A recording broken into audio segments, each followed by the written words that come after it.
Lie Hujan bagian 24. Saat itu usia Lail 20 tahun, masuk tahun ketiga sekolah keperawatan. Usia esok 22 tahun, baru saja menyelesaikan pendidikan level 5. Maryam tentu saja menyambar cepat ide liburan ke ibu kota. Dia juga dengan cepat menyepakati perjanjian tidak akan menggoda Lail soal esok selama di ibu kota. Maryam mengangkat tangannya. Aku berjanji, tapi sebenarnya aku tidak pernah menggodamu soal itu, Lail. Aku justru sedang membantumu. Kamu saja yang merasa itu. Lail melotot, menyuruh Maryam diam. Maryam mengangkat bahu. Baiklah, demi bisa ikut ke ibu kota, dia bisa diam. 1 hari sebelum jadwal wisuda, Lail dan Maryam berangkat naik kereta cepat. Mereka telah memesan hotel di ibu kota. Bukan hotel bagus seperti saat mereka dulu mendapatkan penghargaan. Tapi hotel ini lebih dari memadai, nyaman, dan yang paling penting dekat dengan universitas tempat wisuda esok.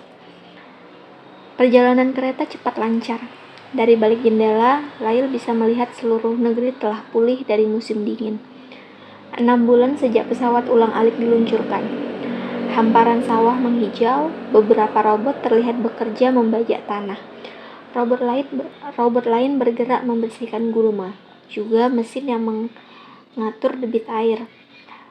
Kereta cepat juga melewati hamparan peternakan, ribuan sapi, kamera-kamera terbang yang mengawasi sapi. Tidak terhitung bangunan ternak unggas, pasokan telur melimpah. Perkampungan yang dulu lengang kembali dihuni penduduk. Rumah-rumah baru dibangun. Kota-kota kecil yang pernah menjadi kota mati juga kembali ramai. 6 jam perjalanan, mereka tiba di stasiun kereta ibu kota, lalu menumpang taksi menuju hotel.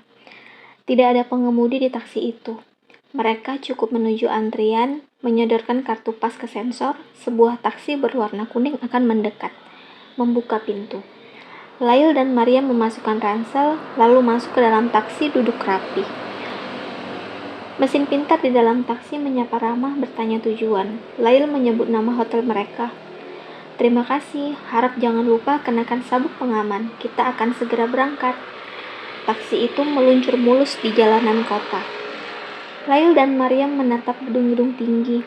Langit terlihat biru sejauh mata memandang. Warna biru yang sempurna, indah sekali. Apakah kamu bisa terbang? Maryam iseng bertanya. Maaf Nona, bisa diulang pertanyaannya? Mesin pintar di dalam taksi menjawab. Apakah kamu bisa terbang?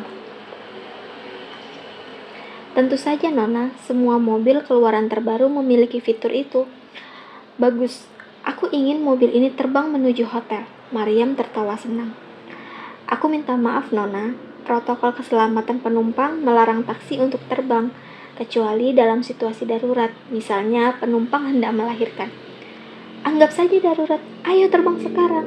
Aku minta maaf Nona, aku tidak mendeteksi adanya kondisi darurat. Ini darurat mobil, lihat aku memegang lisensi kelas A sistem transportasi. Aku bisa menyuruhmu terbang. Maryam memaksa. Aku minta maaf Nona, apakah Nona hendak melahirkan? Lail tertawa terpingkal-pingkal. 15 menit mobil taksi itu merapat ke hotel tujuan. Maryam turun sambil menggerutu, membawa tasnya turun. Bahkan mobil otomatis ini saja sama menyebalkannya dengan sopir bus rute 12 di kotanya. Mereka pun check-in. Meski lebih kecil, hotel yang mereka pesan sama canggihnya dengan hotel yang dulu. Maryam punya pelampiasan kesalnya di kamar. Dia mengubah-ubah setting warna dinding, tingkat kecerahan jendela, bahkan termasuk mengatur empuk kerasnya kasur mereka. Memanggil furniture yang ditanam di dinding dan lantai, kemudian menyuruhnya kembali. Cukup dengan perintah suara, semua bisa dikendalikan. Sepanjang hari hingga malam dihabiskan, Lail dan Maryam berkeliling ibu kota.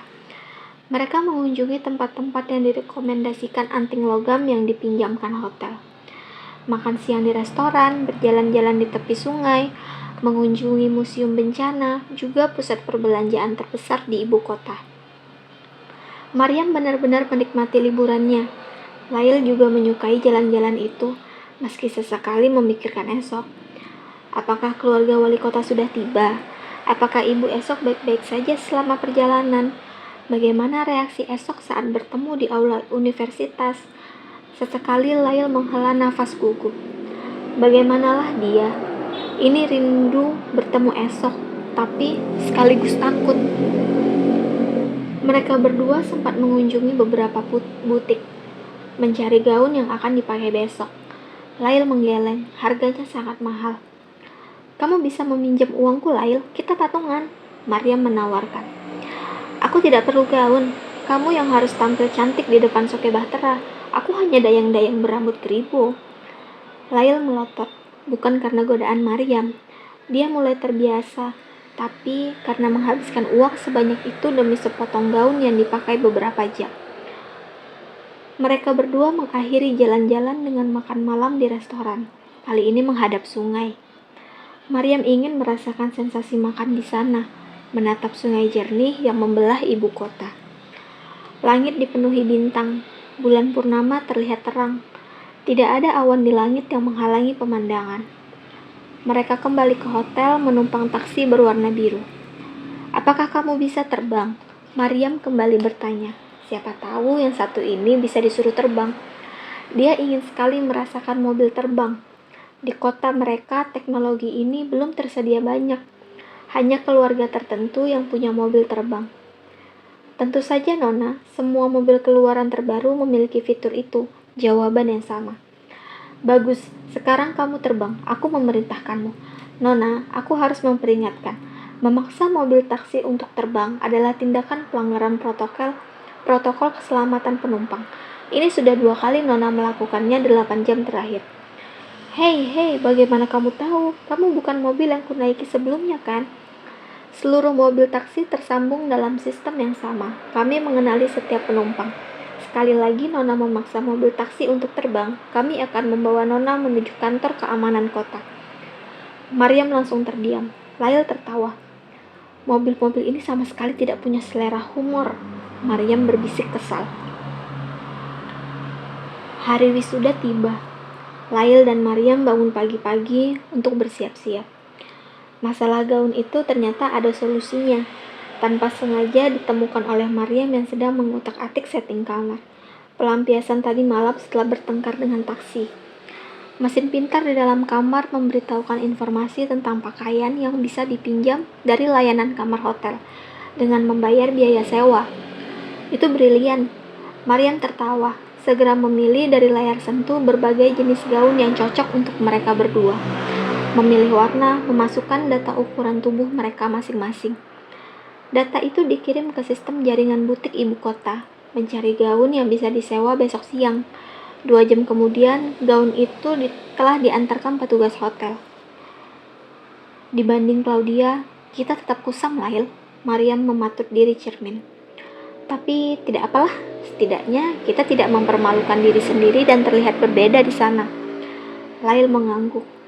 Mereka berangkat ke kampus naik taksi. Kali ini Maryam tidak berani membahas tentang terbang. Dia memilih memperhatikan langit biru tanpa awan.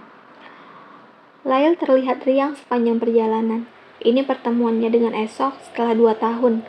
Karena tahun lalu saat penugasan di sektor 1, mereka hanya bersua lewat layar tablet. Dia sudah menunggu momen ini. Dia tidak sabaran melihat esok. Meski sekaligus cemas dan gugup membayangkan apa reaksi esok melihatnya. Ruangan 4x4 meter persegi dengan lantai pualam itu lengang. Elijah memperhatikan layar tabletnya dengan tatapan tidak mengerti. Sebuah benang merah bergabung dalam peta saraf pasien di hadapannya. Solid, sangat terang, kenangan yang sangat menyakitkan. Elijah menatap gadis di atas sofa hijau yang sekarang terdiam. Ceritanya terhenti. Gadis itu menunduk menatap lantai pualam sambil menyeka ujung mata. Bukankah itu wisuda Soke Bahtera, Lail? Bukankah itu seharusnya menjadi memori yang menyenangkan? Elijah bertanya. Gadis di sofa hijau menggeleng. Bukankah kamu sejak berbulan-bulan sebelumnya ingin hadir dalam wisuda itu? Sudah kamu tunggu-tunggu. Kesempatan bertemu setelah 2 tahun Soke Bahtera tidak pulang. Gadis di sofa hijau menggeleng lagi. Elijah menghela nafas. Bagaimana mungkin itu menjadi kenangan menyakitkan? Dia menunggu gadis di sofa hijau melanjutkan cerita. Sampai jumpa di part selanjutnya. Jangan lupa like, komen, dan subscribe. Terima kasih.